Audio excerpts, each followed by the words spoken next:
You asked and I'm answering. We are going back to basics for how to dip your nails with glitters and how to get beautiful cuticle lines. What's up, nail crew? It's Nicole, your fellow nail obsessed DIYer. Today we are all about doing a simple manicure with a cute little vertical ombre and how I get such good cuticle lines. Okay, and I'm going to tell you all my secrets because we do not gatekeep here on Nicole's beauty scene. There is no gatekeeping with me. One of the first things that you'll notice is I push my cuticles back before every single dip. The reason I do this is because your cuticles kind of like scooch forward a little bit, and when you push them back before every dip that's near your cuticles, then it allows you to get really close without flooding them so much. And it like allows you to kind of like push them back to even them out before you apply your dip base. So something that you're going to see me doing here that's going to be a little bit different from what you'll do is I'm doing my dips of powder all the way back to the back of my cuticle. Now you will want to do that, but I already have an apex built using builder gel. So I have builder gel down on my natural nails, and my nails have a decent apex, especially when I use the builder gel. So what you want to do if you're not using builder gel as your base, you'd want your first dip layer to be about halfway down your nail and basically just be like a little strip. Then your second layer of dip powder would cover a little bit more of your nail, about 3/4 of the way back, and cover a little bit more of the width of your nail. So then on your third and fourth dips, that's when you do these dips that I'm doing all the way back. Now you notice every time that I apply the dip base down to my nails, I don't shove it way back into my cuticle to start. So what I like to do is I take as much of the dip base off the brush as possible. And then I start away from my cuticle lines and push the brush back towards them. You can see me do that at each dip. And this way, you're not flooding your cuticles right off the start. So that was huge for me. I definitely did not do that when I first started dipping. And I ended up getting a lot of flooding into my cuticles. Then you'll see me go around after every single dip and take either a pointy nail tool or an orange wood stick and trace around my cuticle. That allows me to keep all the dip base and dip powder off my cuticle line so that even if a little bit got on there, I can get that off and they won't lift as easily. Now, and you're working on, with doing that, tracing around, you're working on your beautiful cuticle lines. So when I did the pink color, the pink powder, I poured it over, and I like to pour over solids and shimmers, and then I lay my nail flat into glitters, flakes, and foils. The reason that works really well for me is because when I used to try to dip my nail into a powder, it just did not lay nicely. Now, when I lay my nail upside down onto like a glitter flake or foil, that's different. And what's really going to help you is keeping your dip base thin. Keeping your dip base thin is going to allow you to keep your nails thinner. So what you want to do is you want a higher number of thinner layers of dip than a lower number of thicker layers. If you do, say, 2 or 3 thick layers of dip, you're likely going to get chipping, cracking, lifting. If you do 5 layers of thinner dip, your dip's going to be way less likely to chip and lift and crack, which is obviously what we want, right? Like, we're working really hard to do our beautiful nails. We want them to last. So I'm going to give you a trick about dipping with glitters. And this only works if you have a really high quality glitter that you don't have a lot of like clear powder in it. So these dips that I'm using today are both from CN Designer Dips.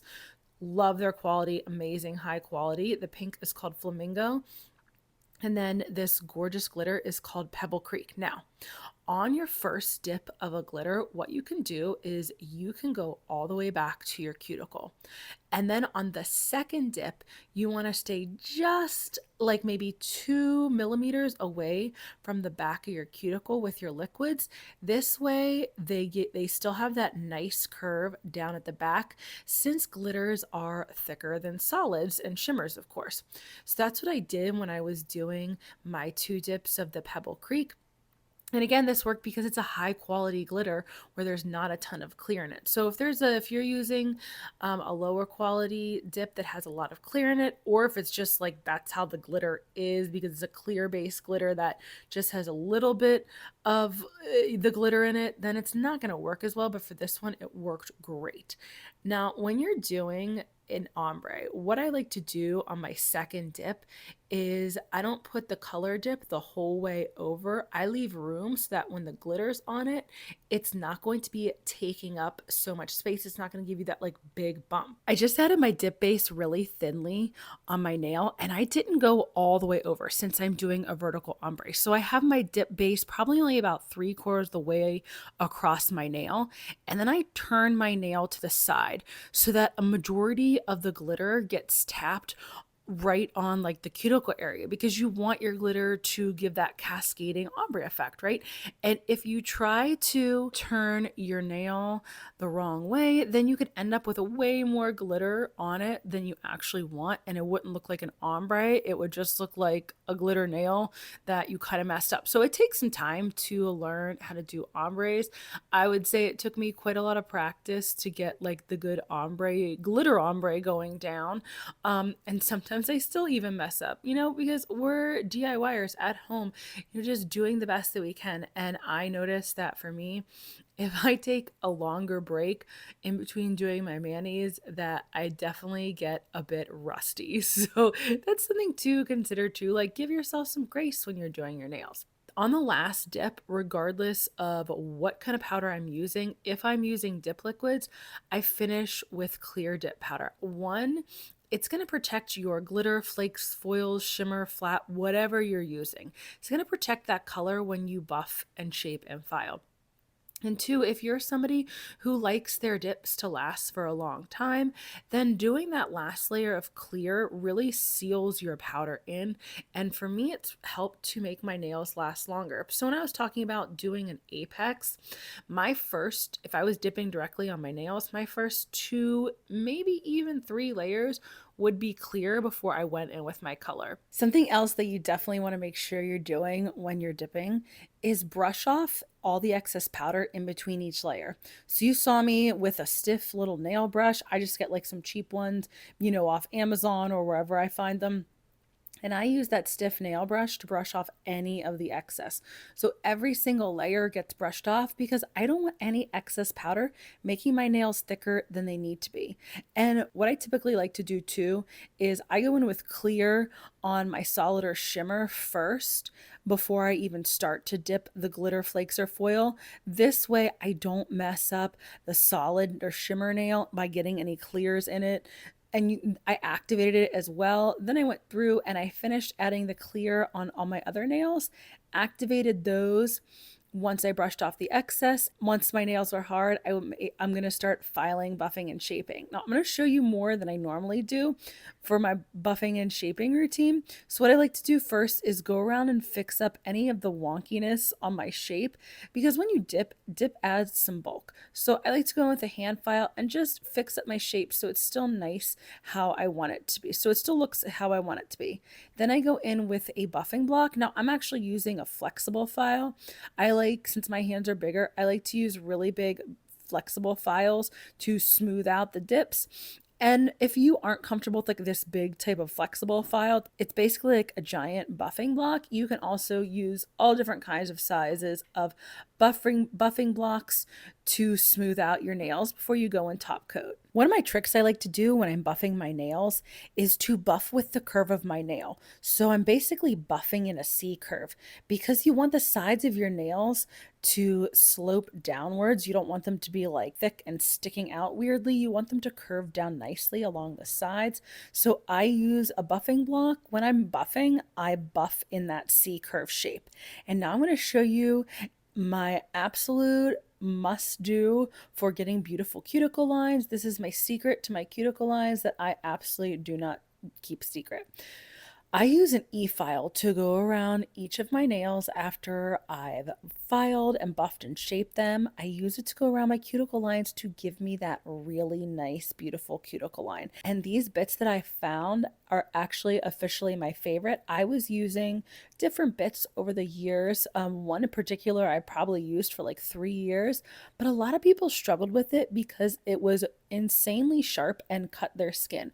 So these little bits here were ones that I just happened to find on Amazon that said cuticle sealing bits or something like that.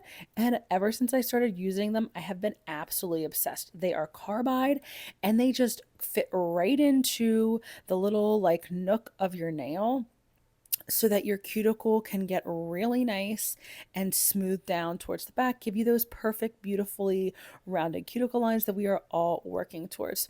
So once I finish using that, I go in and I wipe my nails with isopropyl alcohol so I can jump into the top coating. And regardless of the brand of dip liquids that you're using, you need to follow their instructions. So let's say you've tried one or two different dip liquids and their instructions were exactly the same. You might try a third and the instructions are totally different. So make sure you follow the instructions of whatever dip liquids you're using. I've had a lot of people say, well, my dips just aren't shiny, they aren't working. And when I like ask them what the instructions are, they say, well, I've just been doing this for every dip. Well, you can't do that. You have to follow the instructions of the liquids you're using. These CN liquids have a specific timing. After you do your activator, you want to wait exactly 60 seconds before you go in with your first layer of top coat and 2 to 3 quick even strokes, which I like to float over. And then you wait another 60 seconds once you get to your fifth nail and go back in with a more detailed second layer of the top coat. And I float both the first and second layers of top coat regardless of the brand I'm using. And I like to cap the edges of my nails to really seal the top coat in. Then I take an orange wood stick and just tap on the sides of my skin to make sure I didn't get any top coat stuck. If you're ready to learn more about easy dip nails, come check out this next video. Thanks for joining me today, Nail Crew.